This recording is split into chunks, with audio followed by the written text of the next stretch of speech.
Hi, and welcome to another edition of 360 Half Seconds. My name is Kia from 360 Vet Sales, and with me today is 360 Vet Sales CEO Matt Arena. Matt, how's it going?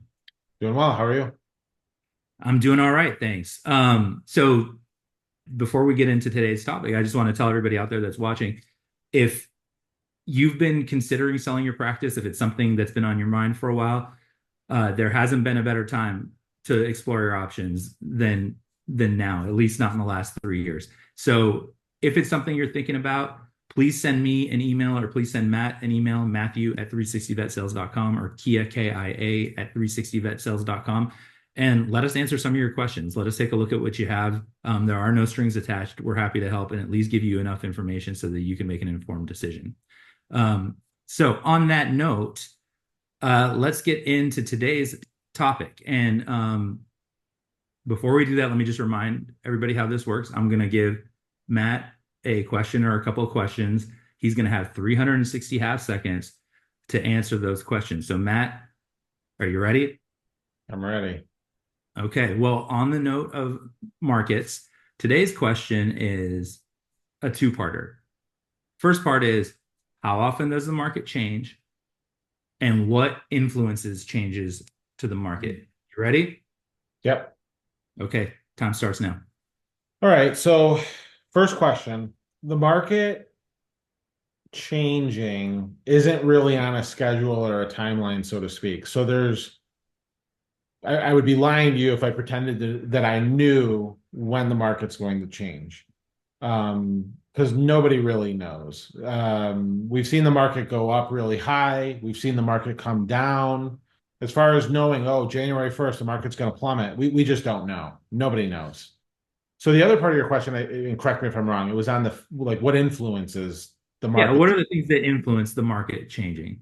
So this is a better part of the question, in my opinion, because there's a lot of people that we talk to that'll tell us, I'm worried about selling right now because, I had a great time to sell. I'm worried about selling because the election's coming up, and that's probably going to have an impact on the market. Or, 5, 6 months ago, I was having several conversations with owners about, well, should we wait? Let's see what the Feds do with interest rates. And the reality of it is, I don't believe either one of those things affects the market.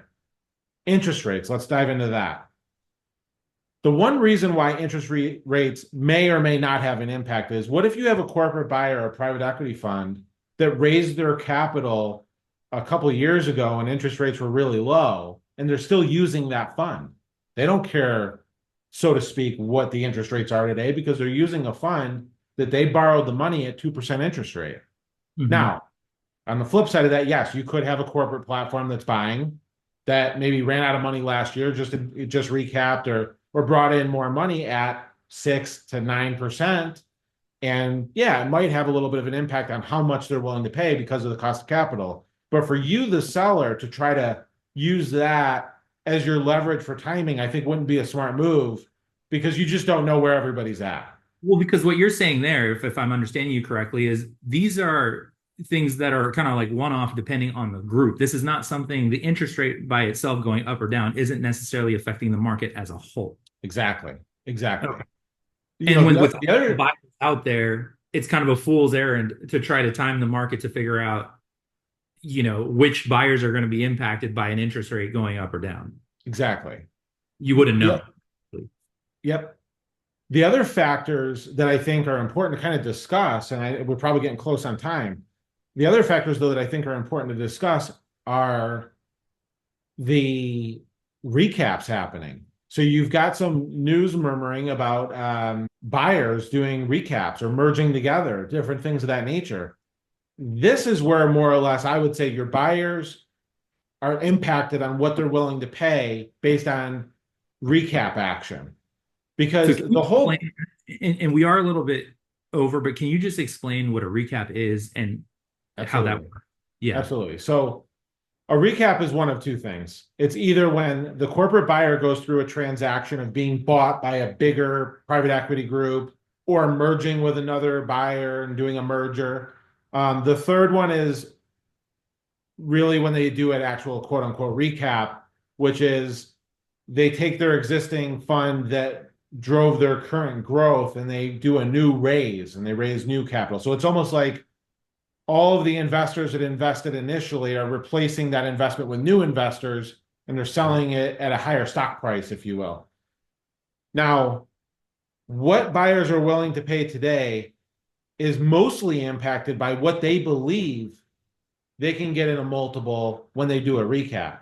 So if, hypothetically, we have a couple recaps happening in the space this year, and let's say those recaps are done at a higher multiple or a lower multiple than people were thinking, that will have an impact on the market. Now, I don't know those answers right now. Nobody does, to best of my knowledge. But if we see some recaps happening with lower multiples than what was expected, that will have a little bit of an impact on the market and it'll start causing multiples to go down. And there's historical precedent for this, right? We saw this a few years ago when we saw the market, at its very highest at the height of the bubble, and we Yes, saw that come down. It was due to major buyers going through a recap and not recapping at the multiples they expected to recap with. Because I think it's important for people to understand, just using a hypothetical here, if you're, a corporate platform and you're expecting to recap at 23, 24x, and then you end up recapping at, let's say, 19x, well, you can't any longer pay for practices at the multiples you're paying. Because if you're expecting a 23, 24x recap, and at the time you're spending 16x multiples on practices, well, if you go down to 19x as a buyer and that's what you end up recapping at, well, now the multiples that you can spend on practices are going to go a lot lower, maybe exactly. 11, 12x. And then my assumption here, and correct me if I'm wrong, is if a buyer goes to recap, like a major buyer goes to recap, and they don't recap at the number they expected to recap at, that will also have a domino effect within the industry, because then others who were maybe planning to recap and had these high expectations are probably thinking to themselves, well, maybe we can't recap at that number either. So now we need to adjust our expectations. And now everybody's going to come down on multiples. All major buyers are going to come down on multiples. And I think, Exactly. isn't that kind But of what but making you've you got there's a lot of things at play here. So I'll throw another caveat in there. sure. After a recap, a lot of times there's new money infused, no matter what. Well, they don't Mm, want that money to just sit on the bench. That money's put there with hefty goals to go continue to grow and really become a market leader. That's the whole point of doing this. And so, you know, just hypothetically, if you have a recap happening this year, there's some part of me that believes we could have a real exciting 2025 because a buyer going through that might have infused new capital and have mm. a strong appetite for acquisition next year with hefty goals. And again, any buyer that has those types of goals, they're going to have to pay to make sure they're gaining more market share than their competition. So this is not an easy answer. It's not just a black and white yes or Right. no. So the lesson here, though, if there is some sort of black and white in this, is that what happens within the market, what happens within the industry is far more likely to affect the practice sales market than something that's happening outside the industry, some external, 100%. like an election or Yep. interest rates. And then, and we're way over at this point, but I feel like you did mention something that warrants just a little bit of expansion. You did mention that there's consolidation happening too. You're seeing big buyers merge together. And I think, although that gives those buyers a little bit more buying power, what it does do in terms of its effect on the market is it takes one major buyer out, Yep. because if you have two buyers that are actually out there competing against each other for your practice, well, now they're There's on the only same one. team. Yeah, now there's only one. So you are taking buyers out of the market when this happens. So I think Yep. that's just mentioning as well. So Matt, thanks so much. That was a great answer, and I appreciate you kind of walking through some of the reasons it doesn't impact and some of the reasons that do impact the market. On that note, today we talked about the market a little bit. We don't often talk about the market when we do these, but it's been a great market this year, as I mentioned right at the beginning of this. So if you're listening to this and you're hearing all the kind of machinations of what's going on in the market, and you really want to find out more about how this impacts your practice, reach out to us. We're here to help, here to give you as much information and insight as we can. Absolutely.